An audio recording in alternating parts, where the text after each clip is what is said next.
Hello बच्चों party, कैसे हैं आप लोग। आई होप आप सब बढ़िया होंगे, मजे में होंगे। बच्चों आज हम स्टार्ट करने जा रहे हैं NCERT solution for chapter 8 class 9 science. Class 9 science का है चैप्टर नंबर 8 मोशन, जिसका आज से एनसीईआरटी सॉल्यूशन स्टार्ट करेंगे और सारे क्वेश्चन अटेम्प्ट करने वाले हैं, चाहे वो ब्लू बॉक्स में दिए हों चाहे वो टेक्स्ट एक्सरसाइज में दिए हों।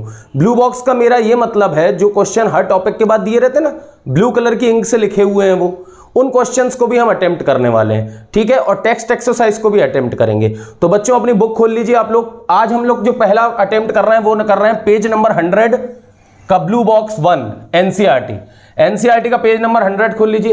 किसी को शायद पेज नंबर 98 पे मिलेगा, किसी को पेज नंबर 102 पे मिलेगा, डिपेंड करता है कि किताब नई है कि पुरानी है, ठीक है ना। मेरे पास जो बुक है उसमें पेज नंबर 100 एनसीईआरटी पे ब्लू बॉक्स 1 है, क्लास 9 साइंस मोशन, जिसका पहला क्वेश्चन है an object has moved through a distance, can it have zero displacement?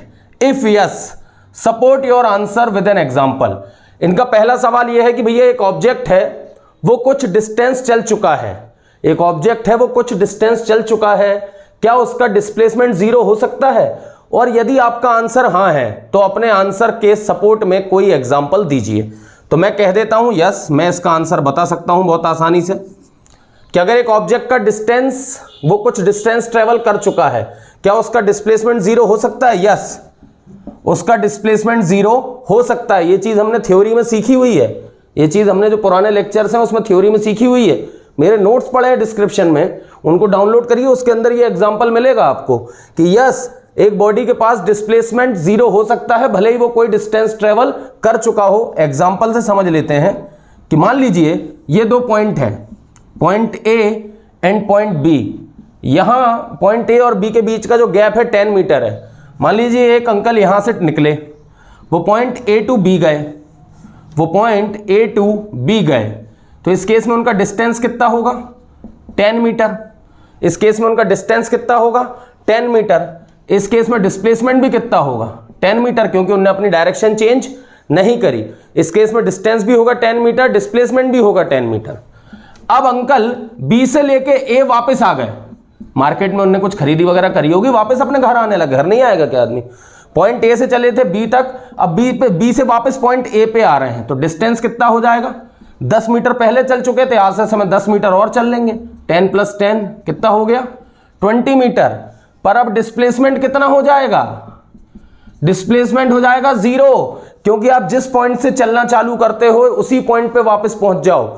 जिस पॉइंट से चलना चालू करते हो उसी पॉइंट पे वापस पहुंच जाओ, तो आपका डिस्प्लेसमेंट हो जाता है जीरो, क्योंकि हमारी डेफिनेशन कहती है the total path covered by an object in any direction is known as distance and the straight distance between initial point and final point.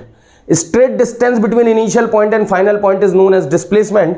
तो भैया इस जर्नी में इनिशियल पॉइंट भी यही हो गया और अंकल वापस लौट के पॉइंट ए पे आ गए, तो फाइनल पॉइंट भी यही है। इनिशियल पॉइंट भी यही है, फाइनल पॉइंट भी यही है, तो इनिशियल और फाइनल पॉइंट के बीच में कोई डिस्टेंस है क्या?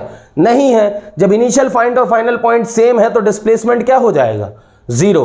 तो this is the first answer. चलिए सेकंड क्वेश्चन की तरफ चलते बच्चों। ये है ब्लू बॉक्स फर्स्ट का क्वेश्चन नंबर 2, साथ में पढ़ लेते हैं। पेज नंबर 100 पे दिया हुआ है, a farmer moves along the boundary of a square field of side 10 metre in 40 seconds.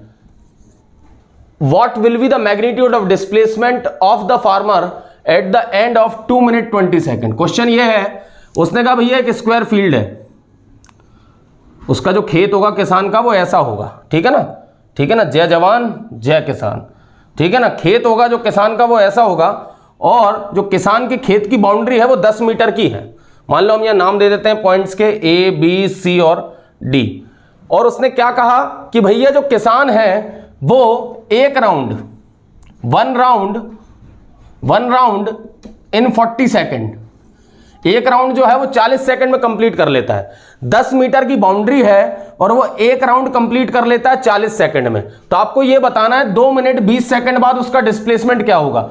One round 40 second में टोटल टाइम कितना है? टोटल टाइम है 2 मिनट 20 सेकंड। 2 मिनट 20 सेकंड को अपन लिख सकते हैं 140 सेकंड। 2 मिनट 20 सेकंड को 140 सेकंड लिख सकते हैं। 2 मिनट मतलब 120 सेकंड, और 120 और 20 140, तो टोटल टाइम है अपने पास 140 सेकंड। और वो बंदा मतलब वो किसान भाई साहब अपने जो हैं वो 40 सेकंड में एक राउंड घूम जाते हैं, मतलब 40 सेकंड में एक राउंड। ये रहा पहला राउंड, ये 40 सेकंड खत्म हो गए। ये रहा दूसरा राउंड, ये 40 और 40 80 सेकंड खत्म हो गए। ये रहा तीसरा राउंड, 80 और 40 120 सेकंड खत्म हो चुके हैं। 140 में से 120 सेकंड में वो 3 राउंड कंप्लीट कर लिया है, 3 राउंड किसान भाई साहब कंप्लीट कर चुके हैं। अब बचे 140 में से 120 सेकंड गए, बचे कितने 20 सेकंड बचे हैं। 20 सेकंड जब 40 सेकंड में कंप्लीट राउंड है तो 20 सेकंड में कितना राउंड होगा, 20 सेकंड में आधा राउंड होगा। तो किसान जो हमारे भाई साहब है वो कहां पहुंच पाएंगे, यहां पॉइंट ए से यहां पहुंच पाएंगे।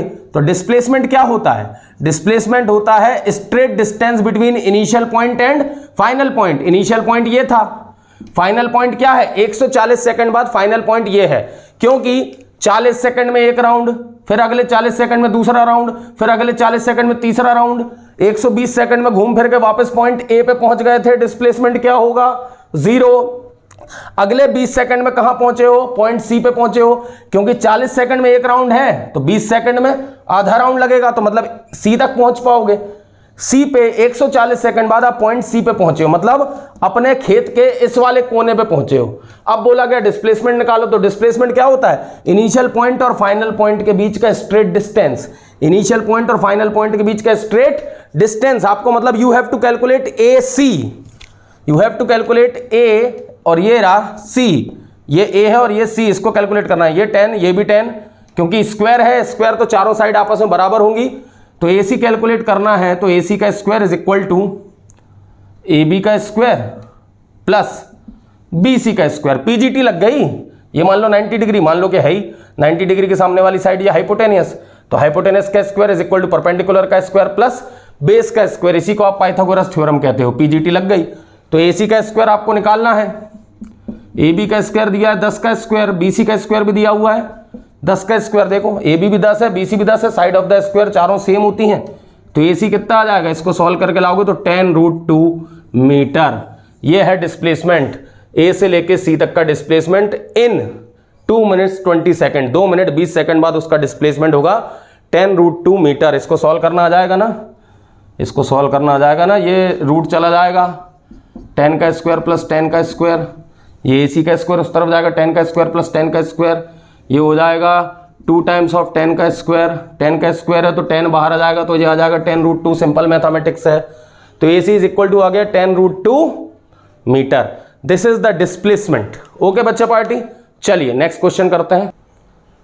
चलो ब्लू बॉक्स का तीसरा क्वेश्चन है भैया ये, which of the following is true for displacement. इन दो स्टेटमेंट में से कौन सा डिस्प्लेसमेंट के लिए सत्य है। मैं कहूं दोनों पढ़ लो, दोनों ही फॉल्स हैं, पहले ही बोल दे रहा हूं दोनों ही फॉल्स हैं। तुम कहोगे सर आपको तो मालूम है, प्रूफ भी कर दूंगा, प्रूफ भी कर दूंगा। देखो कैसे, उनने बोला it can not be zero, उनका मतलब है डिस्प्लेसमेंट जीरो नहीं हो सकता। किसने कहा डिस्प्लेसमेंट जीरो नहीं हो सकता, जिस पॉइंट से चलना चालू करो वापस उसी पॉइंट पे पहुंच जाओ, जिस पॉइंट से चलना थोड़ा सा डिस्टर्बेंस आ रहा होगा, sorry for that, sorry for the disturbance बच्चों, गाड़ियां वगैरह निकलती रहती हैं इस कारण से। तो हम वापस आते हैं अपना कि विच of the following is true for displacement, it can not be zero, नहीं ये फॉल्स स्टेटमेंट है। Its magnitude is greater than the distance travelled by the object, ये भी फॉल्स है। दोनों को एक एक करके समझ लेते हैं कि ये दोनों फॉल्स क्यों हैं। डिस्प्लेसमेंट जीरो हो सकता है, जबकि वो कह रहा है it can not be zero, इसलिए ये फॉल्स स्टेटमेंट है क्योंकि डिस्प्लेसमेंट जीरो हो सकता है। अभी अपनी बात हुई थी, आप जिस पॉइंट से चलना चालू करो वापस उसी पॉइंट पे हो जाओ। आप पॉइंट ए से निकले थे पॉइंट बी पे आ गए, पॉइंट ए से निकले थे पॉइंट बी पे आ गए, फिर पॉइंट बी से निकले और पॉइंट ए पे आ गए, पॉइंट ए से निकले पॉइंट बी पे आ गए, फिर पॉइंट बी से निकले और पॉइंट ए पे वापस आ गए। इस केस में आपका डिस्टेंस क्या होगा, डिस्टेंस हो जाएगा ए बी प्लस बी ए। पर इस केस में डिस्प्लेसमेंट क्या होगा, अरे डिस्प्लेसमेंट की तो डेफिनेशन ही कहती है straight distance between initial point and final point. इस पॉइंट पे आपने चलना स्टार्ट किया था तो यही आपका इनिशियल पॉइंट है, और आप ए से बी गए और बी से वापस ए आ गए तो आपका फाइनल पॉइंट भी यही है। तो आपका इनिशियल पॉइंट भी ए है, आपका फाइनल पॉइंट भी ए है। जब आपका इनिशियल पॉइंट और फाइनल पॉइंट दोनों सेम है तो आपका डिस्प्लेसमेंट कितना होगा, जीरो। तो ये बात बहुत बार पढ़ा चुका हूं मैं कि आप जिस पॉइंट से चलना स्टार्ट करो उसी पॉइंट पे वापस पहुंच जाओ तो आपका डिस्प्लेसमेंट क्या हो जाता है, जीरो हो जाता है। इसलिए पहला स्टेटमेंट फॉल्स है। अब वो कह रहा है its magnitude is greater than the distance travelled by the object, मतलब उसका कहना है जो डिस्प्लेसमेंट है उसका मैग्नीट्यूड डिस्टेंस से ज्यादा होता है। बिल्कुल गलत।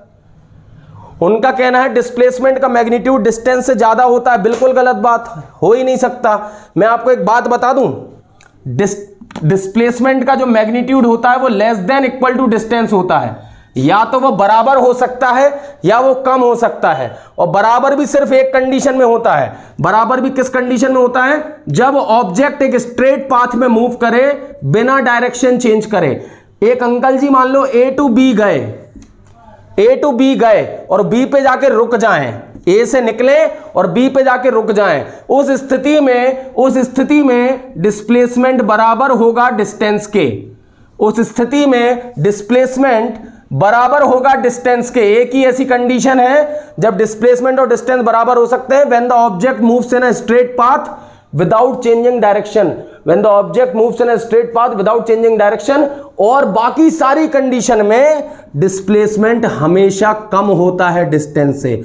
बाकी सारी कंडीशन में डिस्प्लेसमेंट कम होता है डिस्टेंस से। तो ये स्टेटमेंट भी फॉल्स है कि उसका मैग्नीट्यूड ज्यादा होगा। उसका मैग्नीट्यूड कभी ज्यादा नहीं हो सकता। एक्सपेरिमेंटल प्रूफ देख लो एक्सपेरिमेंटल प्रूफ दिखा दे रहा हूं। अपन तो हर क्वेश्चन को बहुत डिटेल में जाएंगे। मान लो एक अंकल यहां से यहां गए, पॉइंट ए से बी गए 3 मीटर, पॉइंट बी से सी चले गए 4 मीटर। बताओ डिस्टेंस क्या होगा? डिस्टेंस हो जाएगा 3 + 4 कितना? 7 मीटर। डिस्टेंस हो जाएगा 3 + 4 7 metre. Total path covered by body in any direction. इसी केस में डिस्प्लेसमेंट क्या होगा? ये है पॉइंट ए, मतलब ये इनिशियल पॉइंट, और ये है फाइनल पॉइंट। इनिशियल पॉइंट और फाइनल पॉइंट के बीच का straight distance you have to calculate A C. A C कितना निकल के आएगा? 3 का स्क्वायर प्लस 4 का स्क्वायर, 3 का स्क्वायर 9 प्लस 16 √25। √25 कितना होता है? 5 मीटर। या हाइपोटेनस की वैल्यू निकाल सकते हो ना यहाँ से, ये right triangle triangle tray Pythagoras theorem लगा के हाइपोटेनस की वैल्यू तुम आराम से कैलकुलेट कर सकते हो। ये 3 है 4 है तो ये √25 आएगा, मतलब ये आ गया 5 मीटर। देख लो डिस्प्लेसमेंट आया 5 मीटर, डिस्टेंस आई है 7 मीटर। मतलब डिस्प्लेसमेंट हमेशा कम होता है डिस्टेंस से, बस एक केस में बराबर होता है, और वो है कौन सा case? When the object moves in a straight path without changing direction. तो बच्चों ये था पहला ब्लू बॉक्स। आप सेकंड ब्लू बॉक्स के साथ मिलेंगे बहुत जल्द। जब तक पढ़ते रहिए आराम से।